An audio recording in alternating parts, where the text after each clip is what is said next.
So today's the day that all marketers have been dreading.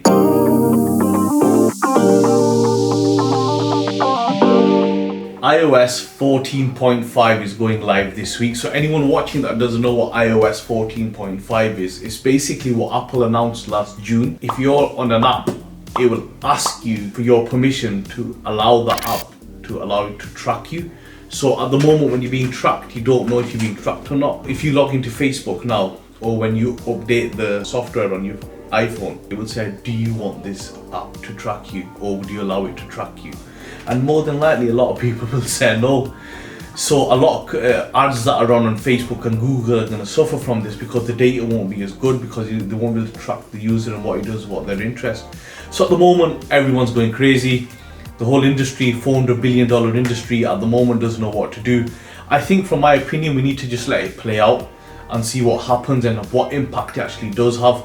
You've got to keep in mind, iPhones are only maybe 20% of the market, maybe less than that, because there are so many phones out there with Android on there. But there are 1 billion iPhones in circulation right now that people are using. So it'll be interesting to see what impact it has. But I'm not like the others who are jumping in thinking, oh my god, what's going to happen? I think let it play out. I think Google, Facebook, the big players will get around this one way or the other. And from a user point of view, I think Apple have played it very clever by saying we're going to take the moral high ground on this now and start being more, bit about privacy. So we'll see if Android adapts. So if Android thinks, nah, fuck them, we've got 70-80% of the market, we'll just play it out. I think some people won't mind being tracked as long as they know they're being tracked. I think because it was that situation where you'd message someone and then suddenly start seeing the ad where people get freaked out. If they know it's happening, I think there will be a drop off, but not as much as people are thinking. But let's see how it plays out.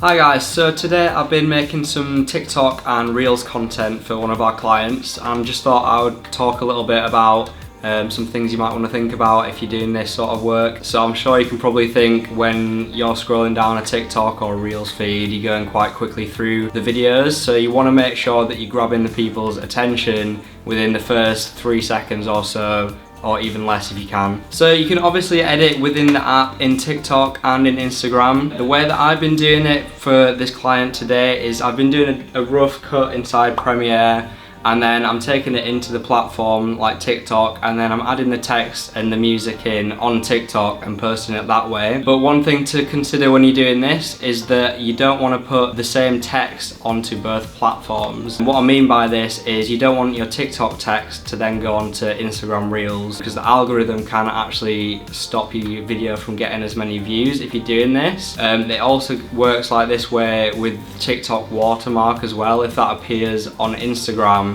they can actually drop your reach for how many people are going to actually see the video. So yeah, as well as this, you kind of just want to make sure that when you're doing this sort of content, you kind of want to make it look like it's user generated content. So what I mean by this is, obviously we could shoot this kind of stuff on a camera like this, but for the platform that kind of tends to look a little bit strange. Just as like most of the other content on the platform is shot on a phone. So you kind of want to take this into consideration and maybe shoot this kind of stuff on a phone, just because the user is more used to seeing this kind of video rather than a professionally shot thing. People might then think that it's an advert rather than just like another video on the platform. So that can obviously stop people from engaging with your content, which isn't what you want. But yeah, the most important thing I'd say is to just have fun with it and make sure that the video itself is fun, because who's going to want to watch a video that's not fun? Because I wouldn't want to do that personally.